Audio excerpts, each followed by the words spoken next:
Olá pessoal, tudo bem com vocês? Sou Luiz Geocarli e conforme prometido, daremos início então à simulação de registro de DI. Algumas informações importantes: iremos simular uma DI do tipo consumo, modal aéreo, dois itens na invoice, mesma classificação fiscal, portanto, apenas uma única adição. Tendo dito isso, entendo que vocês já conhecem o que é uma commercial invoice, o que é um pack list, o que é o conhecimento de carga aéreo e o que é o extrato do mantra. Quem não conhece, precisa estudar aí essas questões para compreender melhor posteriormente aí. Assim como também eu não entrarei em assuntos específicos, tá? A gente não vai falar sobre classificação fiscal a fundo, nem sobre Incoterm, nem sobre câmbio, porque esse estudo precisa ser feito de forma separada e deve ser bem compreendido, ok? Então, existem requisitos que precisam ser considerados para a utilização do Syscomex. Primeiramente, vamos definir aí o que é Syscomex. O próprio manual de operações do sistema define o Syscomex como instrumento administrativo que integra as atividades de registro, acompanhamento e controle das operações de comércio exterior através de um fluxo único e computadorizado de informações. Os órgãos gestores são a SESEX, Secretaria de Comércio Exterior, a Receita Federal do Brasil e o Banco Central. Então, cada gestor promove ali na sua respectiva área de competência as ações necessárias para garantir a atualização na base de dados, bem como as devidas adequações e controles que sejam necessárias. Então, para se utilizar o Syscomex, primeiramente, o importador, seja pessoa jurídica ou pessoa física, precisa estar devidamente habilitado no Syscomex, nos termos vigentes da IN 1603 de 2015. Então, o primeiro passo é a empresa se habilitar no Syscomex, e o segundo passo é o responsável legal da empresa habilitada cadastrar os representantes legais no Syscomex por meio do cadastro de representante legal no site da Receita Federal do Brasil. Então, feito esses dois passos, o representante legal, que sempre será uma pessoa física, é o usuário do sistema, que vai submeter a DI para registro, ele precisa estar com seu CPF previamente vinculado à conta corrente, a qual será utilizada para o débito automático dos tributos federais devidos. Ou seja, precisa haver uma vinculação entre o CPF que vai submeter a DI a registro com a conta corrente onde serão debitados os impostos. Geralmente isso é feito mediante solicitação ao próprio banco, tá? Porque no momento que você envia a DI para registro, automaticamente os débitos federais são feitos naquele momento. Então, se não tem essa vinculação, ou se por acaso não tem dinheiro na conta corrente, você não consegue efetivar o registro. Consideração importante: como analistas, eu acho que todos devem achar o melhor meio de trabalhar. Eu costumo primeiro pegar toda a documentação instrutiva e analisar ela, até mesmo antes do embarque, ver se está tudo batendo. Peso, bruto, volume, quantidades de itens, né? Quando chega aqui você precisa verificar se está tudo batendo, se não tem nada divergente. Então você precisa fazer essa análise antes de começar a digitar a DI. Então cada um encontre seu meio. Eu costumo, por exemplo, deixar tudo separadinho, né? A não ser quem utiliza sistemas de estrutura própria, que aí você vai seguindo os passos a passos de cada sistema aí, e depois só envia a DI para o Syscomex, via interface, aí é diferente. A gente vai fazer uma simulação direto no sistema, porque se você faz a simulação direta no sistema, não interessa o tipo de programa que você vai utilizar, de estrutura própria. Você sabe o que vai em cada campo e isso nunca vai mudar. Porque os programas de estrutura própria nada mais são do que o próprio Syscomex de uma estrutura um pouco diferente, para controles diferentes e específicos. Beleza? Então a gente vai considerar aí a invoice que eu passei para vocês, o packlist, o extrato do mantra, a NCM que eu informei, a descrição dos itens, beleza? E o draft do conhecimento de carga, certo? Então vamos lá para o sistema. Continuando, para acessar o Syscomex, mediante certificação digital, né? Você clica aqui no certificado digital e iremos para a tela inicial do sistema. Essa tela inicial aqui, ela já traz as notícias Syscomex de importação mais recentes. Notícias Syscomex são informações relevantes e publicadas no âmbito administrativo sobre alterações na legislação ou em atos normativos que afetam a utilização do sistema. Quando você clica em detalhar aqui, você tem a informação na sua íntegra. Importante sempre estar dando uma olhada nessas informações, porque às vezes, por exemplo, se você tem uma NCM que não existia necessidade de licença de importação e ela passa a ter, é uma notícia Syscomex que vai te informar isso. Beleza? Então é sempre importante estar atento a essa informação. Então a declaração de importação, pessoal, ela se divide em duas partes, que são os dados gerais, que são as informações correspondentes a uma determinada operação de importação, como os dados de embarque e os totais referente ao conjunto de informações específicas. As adições são as informações específicas de cada mercadoria objeto da importação. Ok? Então vamos iniciar aqui a solicitação de DI. Fica assim, operações e segue-se o caminho. Declaração de importação, completa, solicitação, DI. E aí aqui você tem as duas opções, que é a nacionalização, saída e internação, e a admissão em regime. Essa admissão em regime é quando você vai utilizar, por exemplo, para uma admissão temporária, uma admissão entre posto aduaneiro, uma admissão em Zona Franca de Manaus. No nosso caso, como a DI vai ser tipo consumo, então a gente vai utilizar a opção nacionalização, saída e internação. Então aqui já no sistema, a primeira seleção que a gente precisa fazer é do tipo de DI. Nós temos aqui consumo, nacionalização de admissão temporária, todas essas opções aí com o seu respectivo código. Então o tipo de DI, cada tipo de DI desse aqui, ele tem um conjunto de informações que caracterizam a declaração que vai ser elaborada. Ou seja, cada uma tem um tratamento aduaneiro que vai ser dado à mercadoria objeto do despacho. Então assim, cada DI, cada tipo de DI tem diferentes abas e campos que são exibidos para preenchimento. E também acontece nas adições da DI. Certo? Então nós iremos utilizar aqui e selecionar a opção consumo.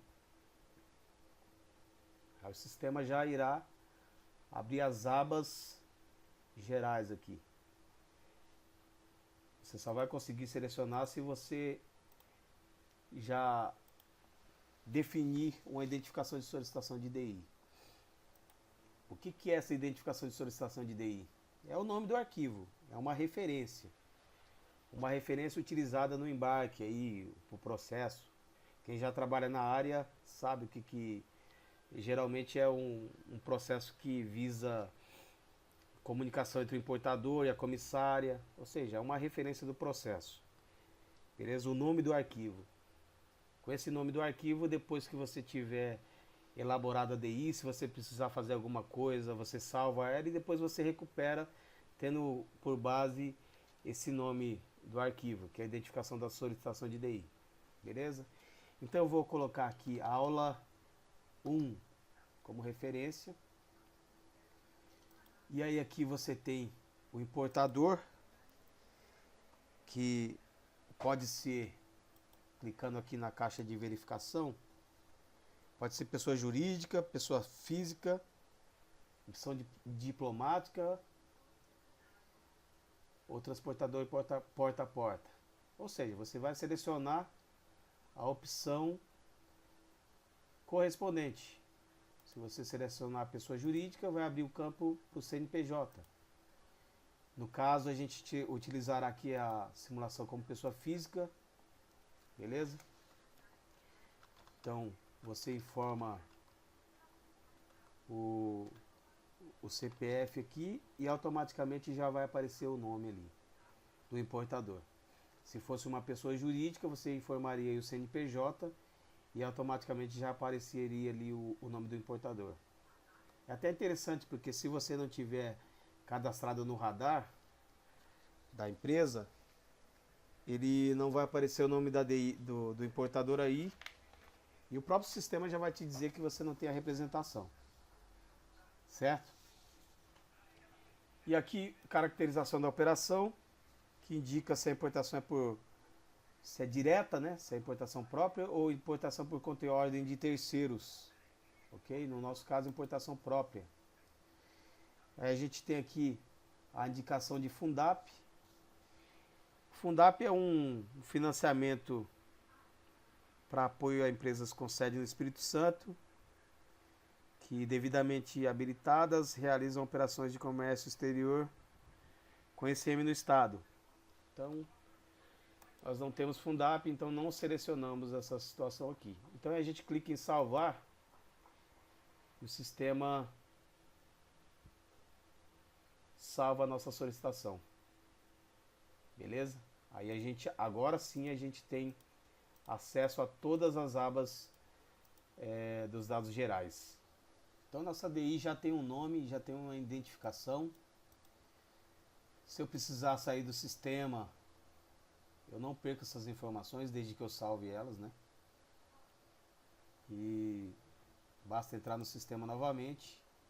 E para voltar àquela solicitação, você vem e segue o mesmo caminho. Declaração completa, solicitação. Como você não vai criar uma nova solicitação, você vem aqui e seleciona recuperação.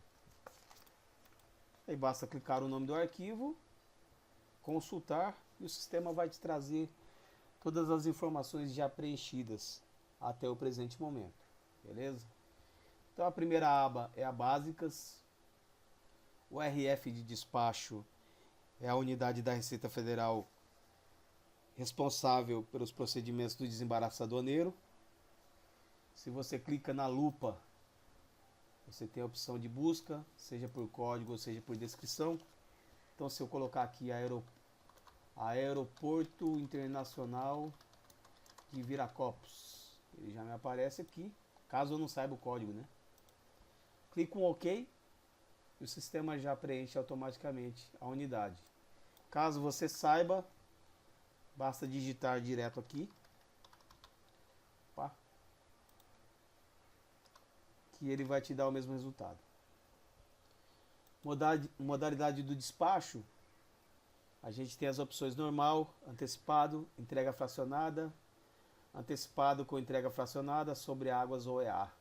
Okay? Então você vai utilizar aí, vai selecionar a que for correspondente ao despacho que você está realizando. No nosso caso aqui é normal. A gente tem a outra ficha aqui que é processo vinculado. Processo vinculado, você vai informar o tipo e identificação do processo que foi formalizado, seja na esfera administrativa ou judicial. Então, que correspondente ao despacho que você está realizando. Por exemplo, quando você tem uma admissão temporária, você informa aqui administrativo e informa o número do processo na identificação. Quando você tem uma disponibilidade no Mantra, que há um processo administrativo, você informa aqui administrativo e o número do processo. Ou seja, qualquer situação que exija um processo vinculado, você deve informar o tipo e a identificação dele, ok? Como a gente não tem nenhum processo, eu não vou informar, mas caso houvesse, você vai informar aqui o tipo do processo, a identificação dele e vai colocar aqui na setinha para baixo, que aí automaticamente o sistema vai preencher aqui. Não sei se para efeitos didáticos eu vou conseguir colocar aqui, ó, sim, coloquei. Então teria aqui, ó, administrativo e a identificação do processo. Como eu não tenho, vamos excluir. Vamos só deixar tudo em branco aqui, beleza? Aí a gente tem aqui os documentos de instrução do despacho, né? Então aqui devem ser declarados todos os documentos que vão ser entregues à aduana, beleza? A gente tem essa informação aí no regulamento aduaneiro e na notícia Siscomex número 12, 16 e 18 de 2007.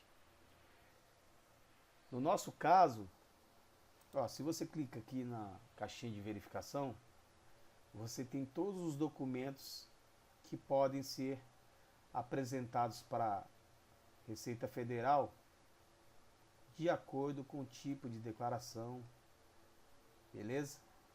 Via de regra, os documentos instrutivos são a fatura comercial, o romaneio de carga e o conhecimento de embarque. Então vamos informar aqui fatura comercial. E aí a gente vai lá na nossa fatura. A gente tem aqui o número da invoice. Informa o número da invoice, que é a identificação dela. Então você tem a denominação do documento instrutivo e você tem a identificação dele, que é a numeração. Coloca a setinha para baixo. Já está lá selecionado a fatura comercial e a sua identificação. Você vem aqui, romaneio de carga, que é o pack list. Provavelmente ele tem o mesmo número aqui no nosso exemplo. Copia. Se você quiser escrever, você também vai lá e escreve, beleza? No nosso caso aqui, para ficar mais fácil, só vou dar um Ctrl C, um Ctrl V aí. Então já estão os dois documentos que eu informei. E agora vamos para o último, que é o conhecimento de carga. O conhecimento de carga está aqui. Como no nosso caso é um conhecimento filhote, eu vou informar apenas o número do HWB. HAWB, tá, gente? Que é o house. Você tem aqui o master e você tem o número do house. Então só vou informar aqui o número do house. Beleza? Seleciono aqui. Informa o número do house. Coloca a setinha para baixo. Então já informamos aqui os 3 documentos básicos do despacho aduaneiro. Desse despacho aduaneiro aqui. Beleza?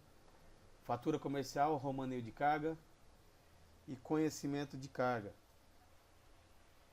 E aí nós temos aqui as informações complementares. Isso aqui a gente vai preencher depois, tá? Mas o que são as informações complementares? Isso aqui é texto livre. Aqui você deve informar todo esclarecimento sobre a declaração ou sobre o despacho aduaneiro. Tudo você vai informar aqui. Que você acha que seja relevante para a fiscalização aduaneira analisar. Beleza? Eu vou explicar isso aqui mais detalhadamente depois. Então, já preenchemos a aba básicas. Vamos clicar no salvar aqui, para não corrermos o risco de perder as informações. Beleza? Então agora vamos para a aba transporte.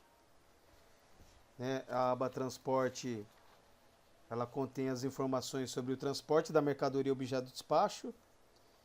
E as informações referentes ao transporte variam de acordo com a via aqui selecionada. Então você tem todas as vias que estão aqui dispostas na caixinha de verificação e você vai selecionar a que for correspondente ao despacho que você está realizando. No nosso caso é a aérea. Tá ok? Então, quando você abre a aérea, tem uma configuração de informações. Abre marítimo, já são outra configuração.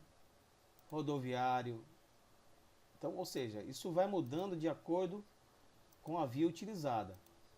O mais importante de saber é que essas informações você tem disponível, seja pelo depositário, seja no mantra, seja no conhecimento eletrônico, no caso marítimo, ser mercante. Essas informações aqui você vai ter, né, para colocar devidamente nos campos correspondentes. No nosso caso aqui selecionei a aérea. Aqui é a identificação de transporte multimodal, certo? Isso aqui você informa se acaso o despacho tiver sido realizado nessa modalidade, ok? No nosso caso não é, então aérea. Que documento de chegada da carga, ela é uma informação que no nosso caso aqui é termo de entrada. Se, por exemplo, a mercadoria tivesse chegado no aeroporto de Viracopos e fosse removida para algum porto seco, eu iria informar aqui DTA, que é a Declaração de Trânsito Aduaneiro, e a identificação do número aí, da DTA. Então aqui é termo de entrada. O termo ele fica aqui no mantra, então eu vou copiar, só que ele não pode ter, deixa eu pôr um pouquinho mais para baixo aqui, porque ele não pode ter esse travessão aqui, então são apenas números. Então eu informo aqui o termo. O transportador é a denominação do transportador que realizou o transporte internacional da mercadoria. No modal aéreo essa informação não é obrigatória, no marítimo é. Aqui é a bandeira do transportador, também não é obrigatório no aéreo. E aqui as informações sobre o conhecimento de transporte. Nós temos aqui o tipo, AWB quando é master direto. No caso você informaria aqui o número do AWB. Suponhamos que isso aqui fosse um master direto, eu só iria informar esse número aqui, ó. Mas como é house, então você informa house AWB, informa o número do HAWB neste campo, que é esse número aqui, que também é a mesma coisa do documento instrutivo lá, o conhecimento de carga. Aqui é a identificação do master, que é este número aqui, certo? Então eu vou só tirar aqui os espaços, porque não cabe espaços lá naquele campo. Então eu vou copiar e colar aqui. Eu estou copiando e colando, gente, porque é mais rápido, tá ok? Mas isso, o correto é você ir digitar ali. Você vai digitar o número do house, você vai digitar ali o número do master, tá? Aqui o local do embarque é onde a mercadoria saiu, seja no aeroporto, seja no porto. No mantra tem essa informação aqui, ó. E também tem no AWB, aqui ó, Xangai. Então a gente vem aqui e escreve Xangai. A data de embarque é a data do conhecimento de carga, que foi emitido o conhecimento. Então você tem aqui, ó, 18 de março de 2018, sempre fica lá embaixo, tá, essa informação. E no mantra fica aqui em cima. Ele está falando aqui o número dos documentos, que foi emitido no dia 18 de 3 de 2018. Então eu informo aqui a data, você pode selecionar aqui direto, né? Ou então você pode digitar 18 de 3 de 2018, beleza? E aqui utilização do conhecimento, que pode ser total, parcial, mais de um. Isso aí é de acordo com as situações previstas na Instrução Normativa 680, por isso que falei que vocês precisam estudar essa NCM, é a IN base do despacho aduaneiro. Então, estudem ela, beleza? Mas enfim, se fosse parcial, você iria selecionar parcial, mais de um você iria selecionar mais de um. No nosso caso aqui, utilizaremos o total. Clique em salvar, para garantir aí, né, as informações, que não se percam as informações. E aí a aba transporte já está preenchida. Caso você queira aqui informar mesmo assim o nome do transportador no modal aéreo, fique à vontade, ok? Essa informação ela não tem aqui no Mantra, então você precisaria estar pegando aí com um agente de carga ou com a própria companhia aérea. Por isso que não é obrigatória, tá, gente? No marítimo você tem essas informações no CE Mercante.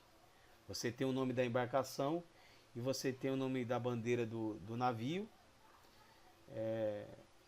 no CE Mercante. Então, a informação é obrigatória, beleza? Então agora vamos para a aba carga.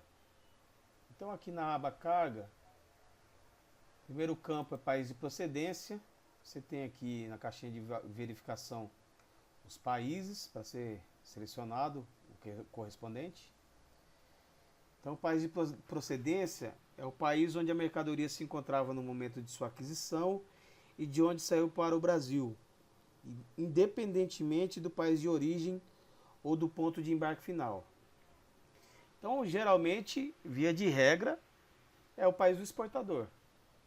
Porque acontece às vezes, suponhamos que o produto dessa nossa DI aqui tivesse sido fabricado nos Estados Unidos. E só que ele saiu, né, o exportador é China, então não muda esse fato. O país de procedência é China, ok? Então vamos selecionar aqui China. Beleza, selecionamos. Informação do peso bruto.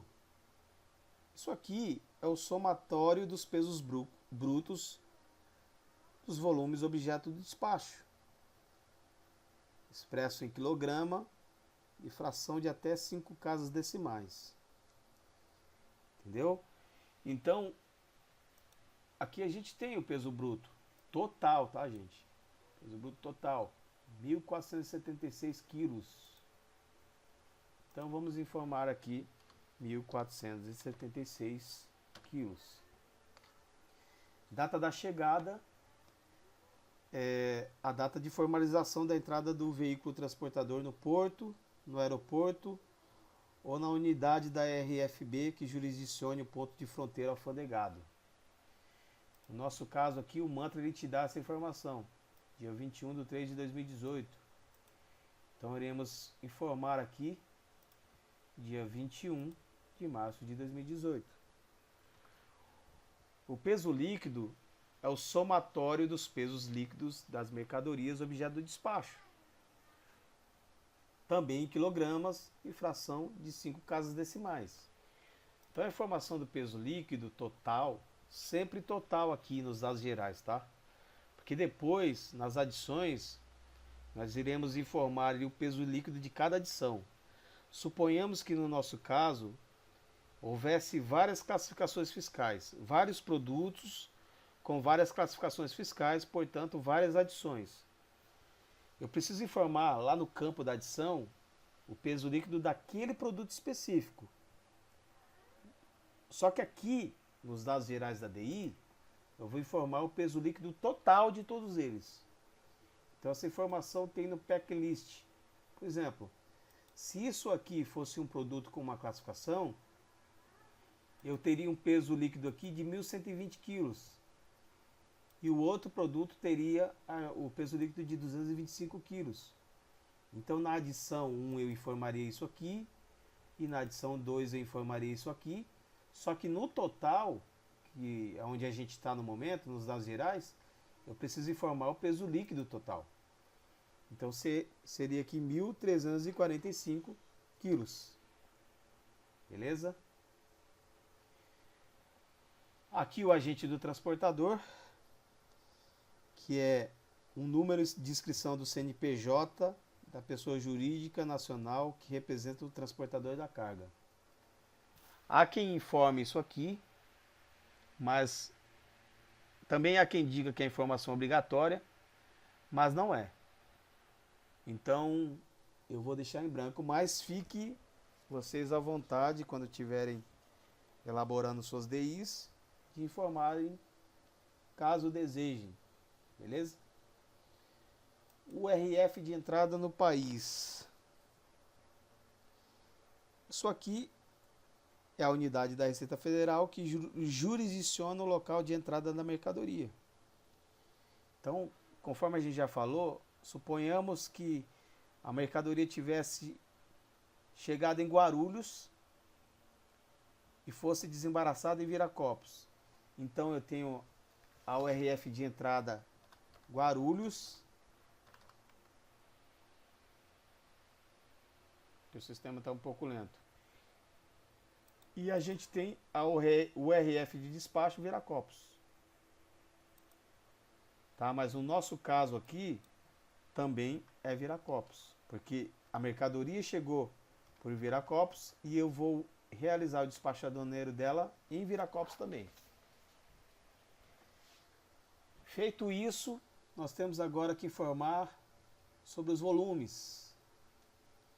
Então aqui tem os tipos de embalagem, você irá selecionar, e a quantidade. No caso do mantra, isso é informado aqui, ó, em embalagem, e tem um código 05.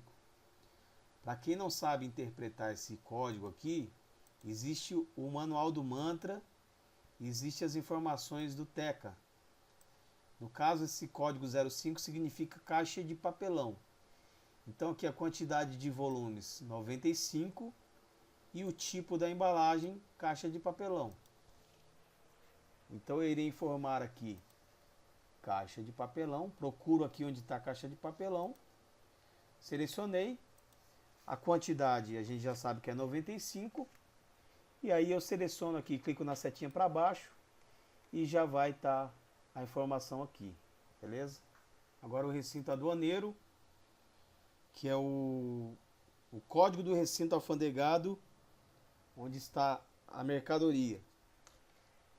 Então aqui a gente vai informar o código de Viracopos, no caso aqui Aeroportos Brasil Viracopos S.A.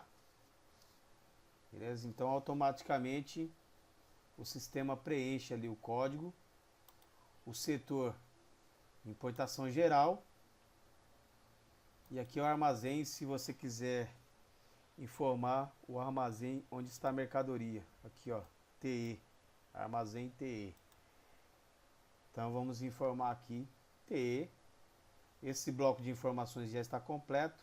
Clica na setinha para baixo. Beleza. Valor total das mercadorias no local de embarque. Como a própria descrição já fala, é o valor total. Se isso aqui fosse uma adição e isso aqui outra, então a adição teria um valor, outra adição outro valor e o total. Então no nosso caso 23.100 dólares, aqui está a indicação de que é dólar americano. Então, mesma moeda na condição de venda. Caso isso pode acontecer, esse valor fosse euro e esse aqui dólar, na adição correspondente eu informaria euro e dólar. Só que eu preciso converter esse valor em reais. E aqui eu desmarco essa caixa de verificação e vou ter que informar o valor em reais. Quando você tem moedas diferentes nas adições, você tem que informar aqui o valor delas em reais. Beleza? Como no nosso caso é dólar, então eu seleciono aqui, porque é a mesma moeda. Então vou lá no código da moeda. Se eu quiser pesquisar aqui, eu pesquiso. Como eu já sei o código, coloco 220 e informo o valor total da invoice. Então o sistema automaticamente já calcula o valor em reais, considerando a taxa do dia, beleza? Então a informação do valor das mercadorias já está aqui. Agora o frete. Vamos lá no frete. Aqui, 6.383,31 dólar. No mantra também tá aqui, ó, 6.383,31. Moeda do frete, dólar. Então, eu escrevo aqui o código 220. Aqui o frete é collect. O próprio mantra já informa essa situação aqui, né? E o conhecimento também. É que, como é um draft, não dá pra gente verificar, porque tem uma informação aqui de prepaid e collect. Como tá na coluna de collect, eu sei que o frete é collect. Até porque a indicação no mantra está dessa forma também. Então eu venho aqui e coloco no campo correspondente. Se fosse prepaid, seria aqui embaixo. E se tivesse algum valor em território nacional, ou seja, uma parcela do frete que fosse destacada do conhecimento correspondente ao transporte aqui, aí eu informaria aqui. Mas tem que estar descrito no conhecimento, beleza? Então vamos lá, 6.383,31. Vou dar um Ctrl C, Ctrl V aqui para ficar mais fácil. Também converte na taxa do dia. E aqui eu informaria se tivesse seguro. Como nós não temos seguro, no nosso caso, eu não vou informar. Dou um salvar aqui. Ok. Então nós temos aí 4 fichas, 4 abas já preenchidas. Beleza? Essa aba adições, a gente já fala nela daqui a pouco. Pagamento, essa aba pagamento aqui, ela vai automaticamente ser preenchida quando as informações das adições forem preenchidas. Então, todos esses campos aqui dos valores serão informados automaticamente, calculados automaticamente pelo sistema. Você vê que o único valor aqui está a taxa de utilização do Syscomex, porque a gente ainda não inseriu nenhuma adição. Então o valor fixo por DI é R$ 185. Beleza? E esse valor vai aumentando à medida que vão sendo criadas adições a DI. Isso aí está lá na instrução normativa 680, beleza, pessoal? Aí aqui a gente vai informar o banco, a agência, conta corrente onde será debitados os tributos, o código da receita e o valor correspondente. Isso aqui a gente vai ver depois, ok? Na próxima aula. Adições. Então aqui eu tenho o início para eu selecionar para criar uma adição ADI. No nosso caso será essa opção aqui, sem LI, porque não existe tratamento administrativo para essa NCM aqui, beleza? Caso existisse uma licença de importação anterior a DI, eu clico com LI, informo o número da LI aqui e clico em incluir. O que o sistema vai fazer? Ele vai vincular a adição da DI todas as informações que foram colocadas na licença de importação que eu informar aqui. Beleza? Como no nosso caso não tem LI, clico sem LI, seleciono sem LI e clico em incluir. Aí nós entramos no campo específico da mercadoria, adição 001. Então eu vou salvar aqui e nós veremos esse assunto na próxima aula, ok? Até lá!